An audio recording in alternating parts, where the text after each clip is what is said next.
welcome to this really fun tutorial by Flomotion, because today I'm going to show you how to shrink a car and a lot more. So just follow me into After Effects.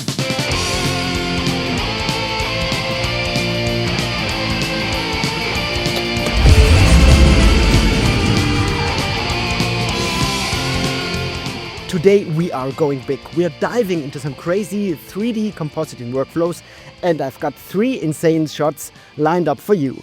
First up, we are creating a slick motion graphic shot featuring this guitar here. And a massive crowd simulation.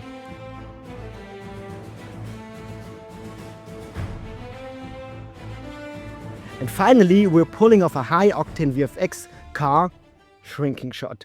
But here's the kicker. We're building all of these 3D assets using the power of AI, looking behind the curtain of hidden 3D. If you never used it, the concept is incredibly simple. You take a few photos of a kid's favorite stuffed animal from all sides, upload them, and ta-da! The tool spits out a fully textured 3D model. Easy, right? And unlike many AI 3D tools, you can try Hidden 3D for free and download your generated model directly, which makes it much easier to test the workflow before committing. Well, okay, but we want to push this way further for professional workflows. The real magic happens when we take these AI-generated assets out of Hidden 3D and bring them straight into After Effects. We are talking about combining cutting-edge AI generation with real old-school human compositing skills to get total creative control. I've been stress testing these tools like crazy lately, burning through a ton of credits and making all the mistakes so you don't have to. And today I'm giving you the ultimate blueprint to save your time, your sanity, and your credits. Let's get into it. I took my actual guitar and snapped photos from the front, the back, and the sides. Standard stuff. Once you're in the dashboard, here's a golden pro tip. See this background removal slider? Use it. It saves the AI a lot of guesswork, and do not stop here. I used the Nano Banana feature to create a clean cutout version first. Just click on the Edit image and type in a simple prompt like remove background. For the settings, I keep this mostly default for this one, but make sure you have both geometry and texture enabled. And of course, we go from fast to quality here in the model type. We want this thing to actually look like my real guitar with all the nice paintings that my daughter has put on there. Hit generate, and boom, we have our asset. It looks incredibly good right here in the preview, and we can download the GLB file directly from the platform. The best part, After Effects can read this natively. So I just imported the GLB straight into my composition. To build the scene, I keep it clean. I set up a simple wall background and built my lighting using a parallel light combined with an environment light. This gives us those beautiful realistic shadows casting onto the guitar and around the space. To get that slick motion graphics look, I duplicated the assets a few times and simply animated the rotation. To take it to the next level, I animated the camera a bit and scattered a few more guitars around the 3D space. Why? Because this is where you can make your depth of field look absolutely stunning. Pro tip inside After Effects. When you change your view to top view or side view, you can see the exact focus distance line. Just map that line perfectly to your main guitar and voila, the blur looks incredibly cinematic and your camera is in focus. And remember, you can use this for completely different setups too. If you have real footage, just use the After Effects 3D camera tracker, create a ground plane, drop your AI-generated guitar onto it, and boom, you have a flawless tracked motion graphic shot in no time at all. Now, let's move on to example number 2. For this one, I wanted to build a massive crowd simulation. And who better to populate an army than, well, with me? To make an asset animatable later on, you need to shoot your source photos in a strict T-pose. And yes, I also tried doing one in a homemade knight costume just to see what would happen. And spoiler, it's awesome. So head back to the homepage, click Upload Images, and let's talk strategy. This is where you can easily waste credits if you aren't careful. You will see different model versions. Version 2.1 is the latest and it's blistering fast. But the older versions still have their unique strength depending on the texture style you want. And fast doesn't always mean best. Because I want to be thorough, I actually tested all three. And here's how the different ones look like. And this is how you optimize this for animation. Instead of pulling maximum quality settings, I went into the advanced settings to lower the face count. Why? Because we are going to animate this model in Mixamo later. A small optimized file size means everything runs better, smooth, without crashing your viewport. Trust me, your GPU will thank you. Once I'm happy how the model looks in the preview, I download it. But this time as an FBX file, because that's what Mixamo prefers. Next, head over to mixamo.com. If you have an Adobe account, you already have free access to it. From here, it's super simple. Just click Upload Character and drop your FBX file in.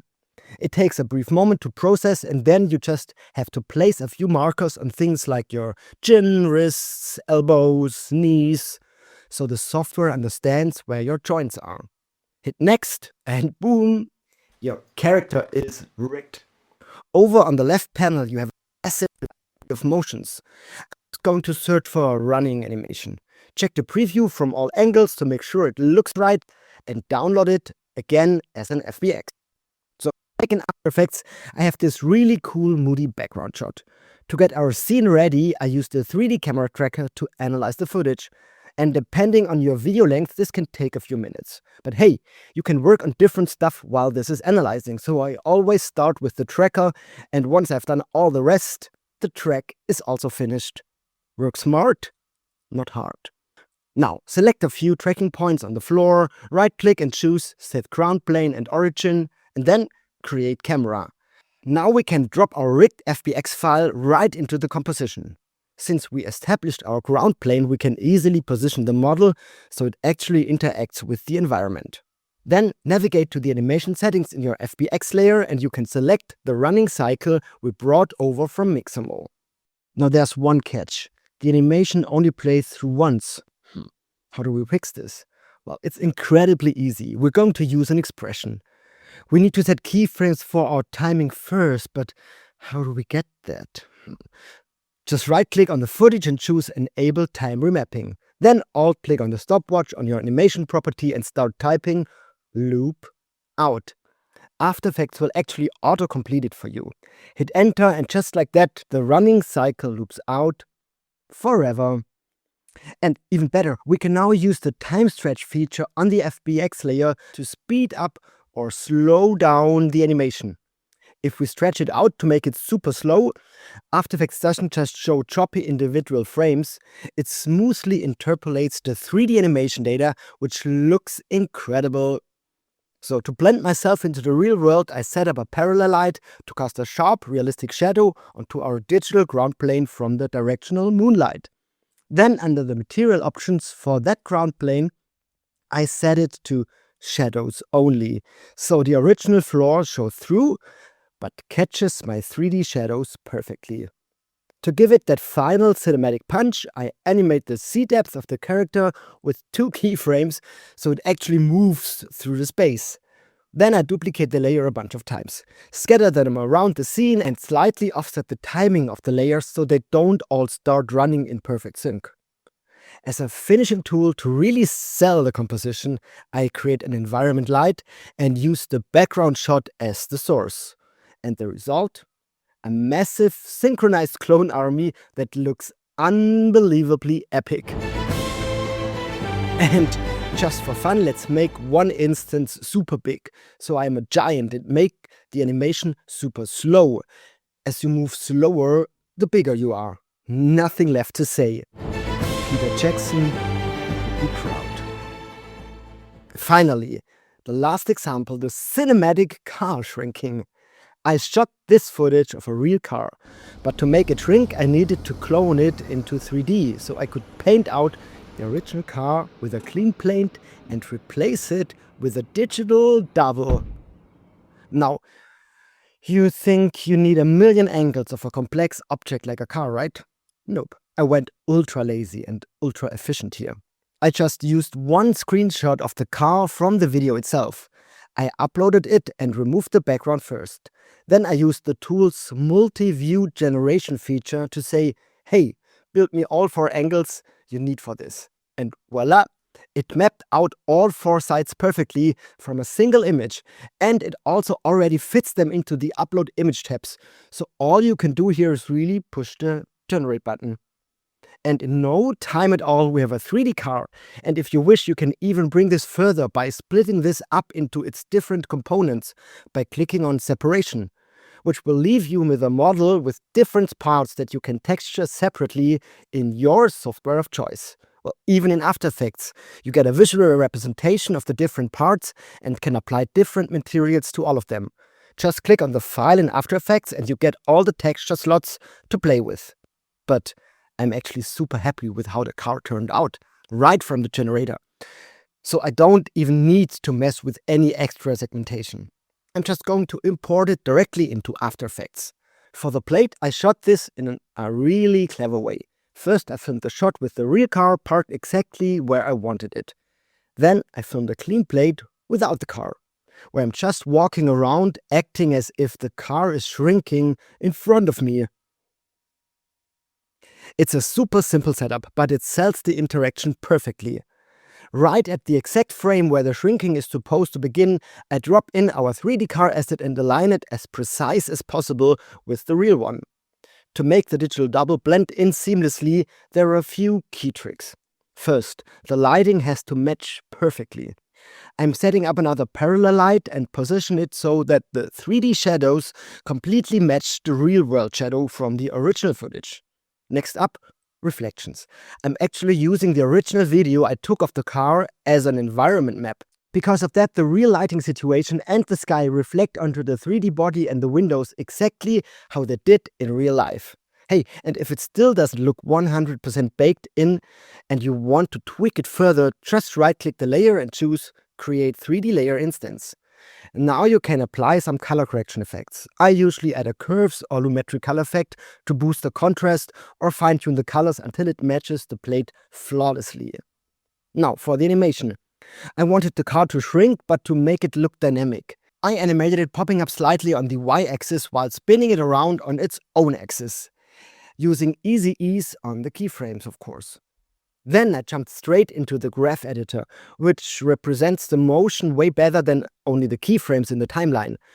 To make the transition from the real car to the 3D car look completely mind-blowing, I used a cool compositing trick.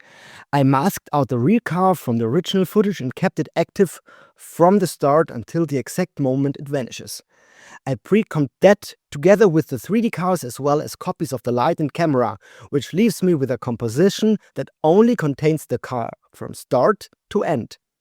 And on that car composition I applied the echo effect, as this takes frames before and after into account. I set it to 3 echoes, which essentially generate 3 delayed frame copies right before the current time. You can manually adjust the decay and the echo time, and what you get is this incredible ghosting effect. Like a phantom trail rising up into the air as the car shrinks down, and it looks absolutely insane and completely pleases the cut between the rear car and our 3D asset. And of course it helped a lot to have a handheld camera from the timing on when the camera is 3D to sell the illusion. Hey, and I also added a wiggle effect to hide the fact that it was shot from a tripod before the switch. It is absolutely insane what you can do with a couple of phone pictures and the right AI workflow today. But knowing when to lower your poly count, when to isolate your backgrounds, and how to leverage the right model versions, you can generate client-ready assets in minutes without burning through your credit wallet. So drop a like if this saved you some credits, subscribe for more advanced workflows, and I'll see you in the next one. And for now, I wish you a lot of fun with 3D objects in After Effects.